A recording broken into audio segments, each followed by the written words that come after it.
Olá pessoal, mais uma vez aqui na Maratona Enem, trazendo algumas dicas sobre questões relacionadas à ecologia. Ecologia, mais uma vez, é o tema mais recorrente da prova do Enem. Vamos falar hoje, dando continuidade, relações ecológicas harmônicas. O que são as relações ecológicas harmônicas? Vamos relembrar aqui com vocês alguns casos clássicos para que você possa fazer a classificação adequada de acordo com um novo exemplo que o Enem pode trazer na próxima prova, tá ok? Vamos lá, pessoal. Nós temos relação harmônica. O próprio nome já lembra pra gente. A harmonia traz benefícios. Nessas relações harmônicas, a gente pode classificar em relação intraespecífica, lembrando mais uma vez, e interespecífica. A relação intraespecífica entre indivíduos da mesma espécie. Interespecífica, indivíduos de espécies diferentes. Então, importantíssimo a atenção a essa classificação. Vamos conversar com vocês dois casos de relação ecológica intraespecífica, sociedade e colônia. Vamos relembrar com vocês casos de relações ecológicas interespecífica, protocooperação, mutualismo, inquilinismo e comensalismo, ok? Vamos relembrar? Então, relação dentro da mesma espécie, intraespecífico, interespecífico, entre espécies diferentes. Vamos falar de sociedade e colônia, vamos falar de mutualismo, protocooperação, inquilinismo e comensalismo. Que é uma relação de sociedade. O próprio nome já diz pra gente, é uma relação de compartilhamento ali de determinadas tarefas. Então nós temos agrupamentos de indivíduos, né? Indivíduos da mesma espécie que têm plena capacidade de ter vida isolada, mas quando eles vivem de forma conjunta, a coletividade traz o benefício para eles.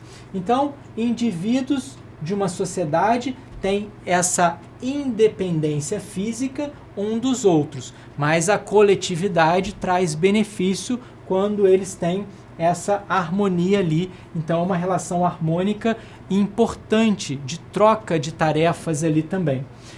Exemplo, abelhas, cupins, formigas têm relação, né, de sociedade. Então, nós chamamos relação de sociedade quando a gente tem, por exemplo, várias formigas, todas elas da mesma espécie, trabalhando de forma conjunta, fazendo a coleta do material, levando para poder fazer o crescimento da colônia de fungos, ou seja, nós temos ali tarefas, eles vivem juntos e traz um benefício para eles, ok? A colônia já é um agrupamento de indivíduos da mesma espécie, porém tem um certo grau de interdependência, que se mostram ali, né, ligados. Então, é diferente da sociedade que os indivíduos podem, né, viver isolados separadamente. Aqui a gente já consegue observar um grau de interdependência.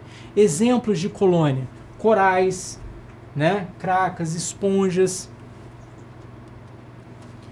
Nós vamos falar um pouco mais com vocês desses dois tipos, protocooperação e mutualismo. São duas relações que caem bastante. Protocooperação, o próprio nome também, reforçando mais uma vez, o próprio nome já me diz, é uma cooperação mútua. A relação de protocooperação, os indivíduos vivem juntos, eles se beneficiam, um facilita a vida do outro, um beneficia o outro, porém, se eu separá-los, eles conseguem viver separadamente. Agora, se eles estiverem juntos, eles têm o benefício do outro indivíduo naquela relação, mas eles têm a possibilidade de viverem separadamente. Então aqui a gente tem um clássico, né, que é o caranguejo eremita, que ele tem ali o exoesqueleto muito frágil, Então ele pega conchas de moluscos que morreram, ele entra nessa concha ali para se proteger. E aí, nessa concha, pode se fixar, por exemplo, aqui, um pólipo aqui dessa anêmona. Essa anêmona tem os seus tentáculos com aquelas células urticantes, e esse paguro, ele vai andando e vai deslocando essa anêmona. Ela se beneficia porque você também tem um ambiente ali para coleta de alimentos, e ele também está sendo beneficiado porque esse animal ali acaba evitando ali a ação de um determinado predador. Então, existe benefício mútuo, porém, esse animal pode viver sem esse outro aqui. Então, a gente chama isso de protocooperação. Então, lembre nesses casos clássicos, se o Enem te trouxer um caso falando de outras espécies, você vai interpretar e verificar se os dois estão se beneficiando. Aí eu já estou falando de protocooperação. Se eles podem viver separadamente, é a outra característica da protocooperação, ok? Aqui eu tenho, por exemplo, peixe, um jacaré, né, um crocodilo, e aí eu tenho aqui o pássaro palito, tá vendo? Esse pássaro palito está fazendo a limpeza desses dentes, e isso traz um benefício para aquele animal. E ele está tendo a possibilidade de uma farta alimentação. Então existe o benefício mútuo dos dois. Porém, esse animal vive independentemente desse outro. Agora, se eles estão nessa relação, existe ali uma vantagem para os dois. A vantagem é para os dois. Temos outros casos, né? Anu e gado, etc. Tá ok? Então, lembrando sempre, para poder classificar lá no Enem, você lembra que existe benefício mútuo e eles podem viver separadamente. Agora, o mutualismo também traz benefício para os dois, mas existe o quê? Um grau de envolvimento e de uma permanente obrigatoriedade desses dois seres vivos viverem juntos.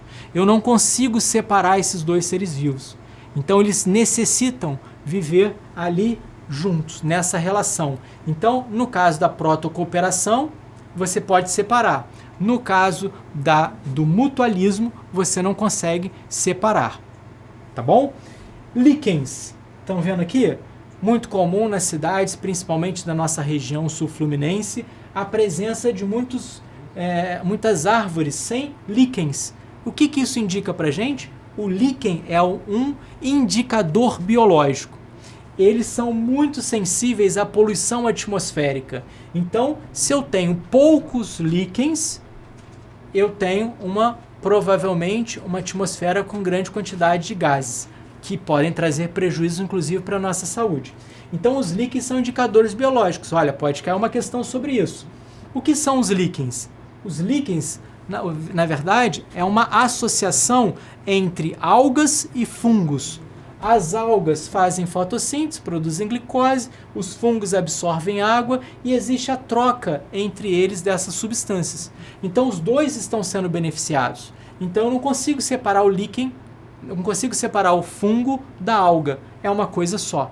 Eles conseguem viver somente se eles estiverem unidos. Entenderam? Bom, aqui nós temos uma raiz de uma planta leguminosa. Está vendo aqui vários nódulos? Nódulos de bactéria. O que quer dizer esses nódulos de bactéria? Essa planta está vivendo em associação com essas bactérias. Na nossa atmosfera, nós temos mais de 78% de gás nitrogênio, uma grande parcela. Só que eu não consigo adquirir esse gás nitrogênio através da respiração. Então eu inspirei e eu vou expirar essa quantidade de gás nitrogênio. Mas da onde que eu pego esse gás nitrogênio? Eu preciso de nitrogênio. Eu não consigo pegar da onde? Da respiração. Essas bactérias são chamadas bactérias fixadoras de nitrogênio. Elas conseguem fazer a fixação e, consequentemente, esse nitrogênio vai ser utilizado por essa planta. Quando eu como esse vegetal, eu estou adquirindo o nitrogênio, que será importante para fazer as minhas proteínas e o meu DNA. Então, olha, bactérias fixadoras de nitrogênio, estão vendo? Uma relação de mutualismo. Olha só, O boi aqui se alimentando de gramínea. Ele come gramínea e engorda. A gente, se fica comendo só alface, a gente não vai engordar assim como eles. Por quê? Porque nós não temos no nosso sistema digestório bactérias capazes de degradar essa celulose.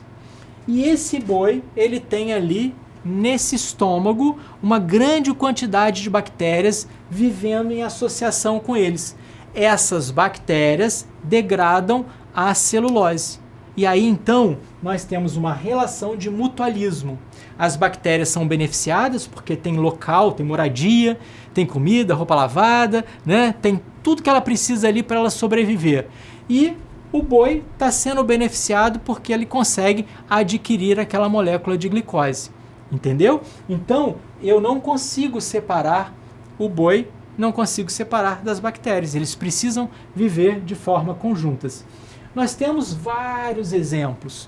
Micorrizas, vou falar um pouquinho mais rápido, são fungos que ficam nas raízes da planta, facilitando a absorção de água. É como se o sistema radicular pudesse ficar mais expandido. Então isso também é importante para a planta. Um beneficia o outro.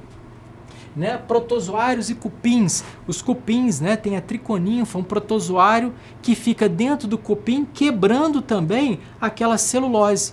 Então são seres vivos que vivem um com os outros, não consigo separá-los. Eles precisam viver de forma conjunta. Então essa relação é chamada de mutualismo, tá bom? Inquilinismo.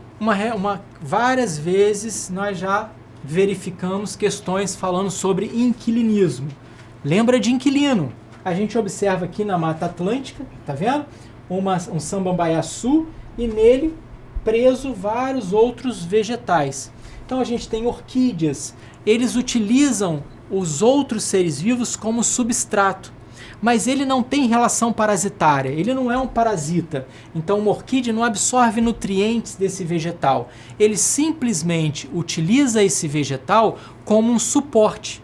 Ele vai se fixar naquele local. Então, né, as orquídeas, as bromélias são exemplos de inquilinismo. Nós temos aqui o samambaiaçu, que foi muito devastado na Mata Atlântica, retirado para fazer xaxim, para servir de substrato para as orquídeas. Hoje é uma espécie que está com uma população muito pequena, inclusive na nossa região também. Comensalismo. Olha só, eu tenho aqui uma relação não de predação. O tubarão, ao se alimentar, muitas vezes ele deixa alimentos ali ao seu redor. E a gente pode ter, esses animais, eles podem ter, por exemplo, uma espécie chamada de rêmora que fica preso no tubarão.